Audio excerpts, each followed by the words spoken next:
தமிழலை நேயர்களுக்கு வணக்கம். இன்றைய முக்கிய நிகழ்வுகளை இந்த செய்தி தொகுப்பில் பார்க்கலாம்.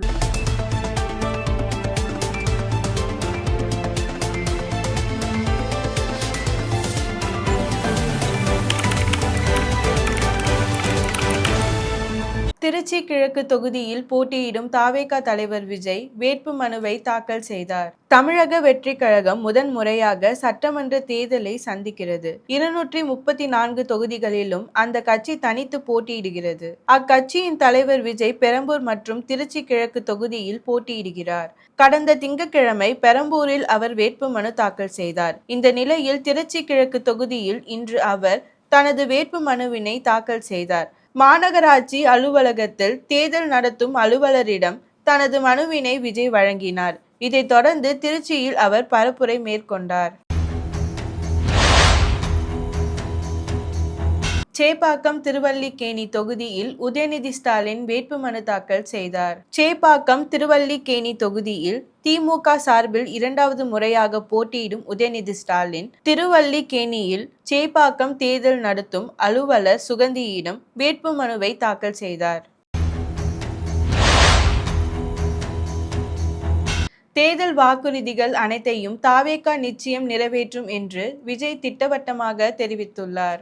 திருச்சி கிழக்கு தொகுதியில் வேட்பு மனு தாக்கல் செய்த தாவேகா தலைவர் விஜய் பாலக்கரை பகுதியில் எம்ஜிஆர் சிலைக்கு மாலை அணிவித்து மரியாதை செலுத்தினார். பின்னர் பரப்புரை மேற்கொண்ட அவர் சமையல் எரிவாயு பிரச்சினைக்கு முதல்வர் ஸ்டாலின் குரல் கொடுக்கவில்லை என்றார்.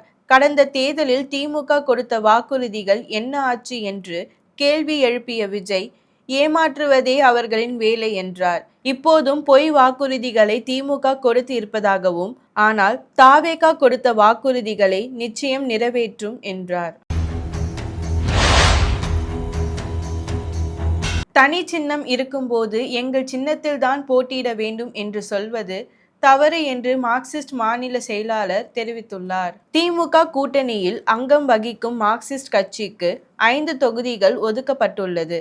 இந்த 5 தொகுதிகளிலும் தங்களது சின்னத்திலேயே மார்க்சிஸ்ட் போட்டியிடுகிறது. ஆனால் சில கூட்டணி கட்சிகள் திமுக சின்னத்தில் போட்டியிடுகின்றன. இந்த நிலையில் மார்க்சிஸ்ட் கட்சி மாநில செயலாளர் சண்முகம் தனி சின்னம் வைத்திருக்கும் கட்சியை எங்கள் கட்சி சின்னத்தில் போட்டியிட வேண்டும் என கூட்டணிக்கு தலைமை வகிக்கும் கட்சி கூறுவது தவறு என்று கூறியுள்ளார். ஏப்ரல் 5 முதல் புறநகர் ரயில் சேவை சீராகும் என ரயில்வே அதிகாரிகள் தெரிவித்து உள்ளனர். சென்னை எழும்பூரில் நடைபெற்று வரும் மறுசீரமைப்பு பணிகள் நிறைவு பெறும் தருவாயில் இருப்பதால் திட்டமிட்டபடி ஏப்ரல் 5ஆம் தேதி முதல் புறநகர் ரயில் சேவை சீராக இயங்கும் என்றும் ஏற்கனவே இருந்த அட்டவணைப்படி 10 மற்றும் 11ஆம் நடைமேடையில் இருந்து புறநகர் ரயில்கள் இயங்கும் என அதிகாரிகள் தெரிவித்துள்ளனர். கேரளத்தில் இடதுசாரி கட்சி வேட்பாளர்களை ஆதரித்து தேஜஸ்வி யாதவ் பிரச்சாரம் செய்தது காங்கிரஸை அதிர்ச்சி அடைய வைத்துள்ளது. பீகாரில் காங்கிரசுடன் ராஷ்டிரிய ஜனதா தளம் இந்தியா கூட்டணியில் உள்ளது. கேரளா சட்டமன்ற தேர்தலில் ஆளும் மார்க்சிஸ்ட் கட்சி கூட்டணியை எதிர்த்து காங்கிரஸ் போட்டியிடுகிறது. ராஷ்டிரிய ஜனதா தளம் தலைவர் தேஜஸ்வி யாதவ் கேரளத்தில் இடதுசாரி வேட்பாளர்களை ஆதரித்து பிரச்சாரம் செய்தார். பினராயி விஜயன் மீண்டும் முதல்வராக வேண்டும் என்று அவர் பரப்புரை செய்தார். இதனால் காங்கிரஸ் கட்சி அதிருப்தி அடைந்துள்ளது.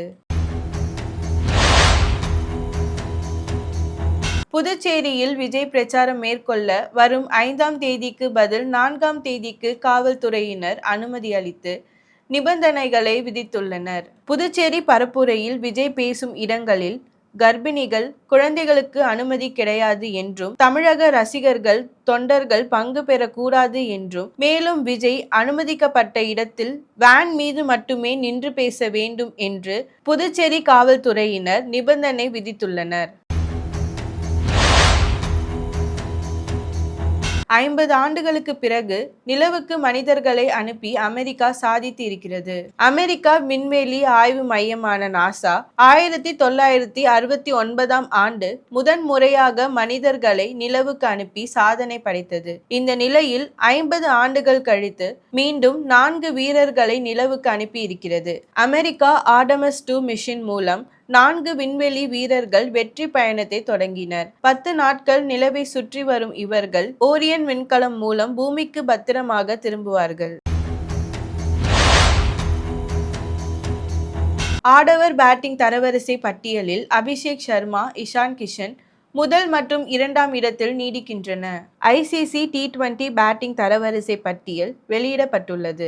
இந்திய வீரர் அபிஷேக் சர்மா 875 புள்ளிகளுடன் முதலிடத்திலும், இஷான் கிஷன் 871 புள்ளிகளுடன் 2ஆம் இடத்திலும் தொடர்ந்து நீடிக்கின்றனர். பாகிஸ்தான் வீரர் ஷாஹிப் ஷதா ஃபரான் 3, இங்கிலாந்து வீரர் பில் சால்ட் 4, இலங்கையின் பதும் நிசங்கா 5, இந்திய வீரர்கள் திலக் வர்மா 6, சூரியகுமார் யாதவ் 7வது இடங்களில் மாற்றமின்றி தொடர்கின்றனர்.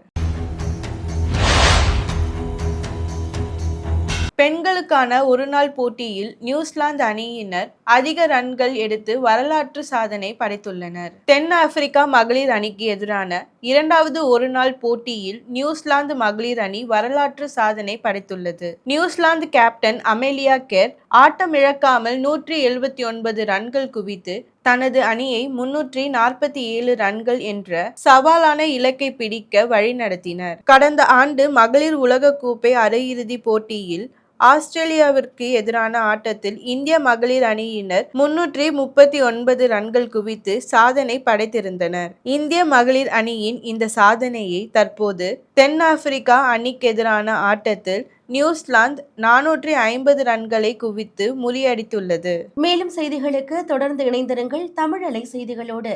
நன்றி, வணக்கம்.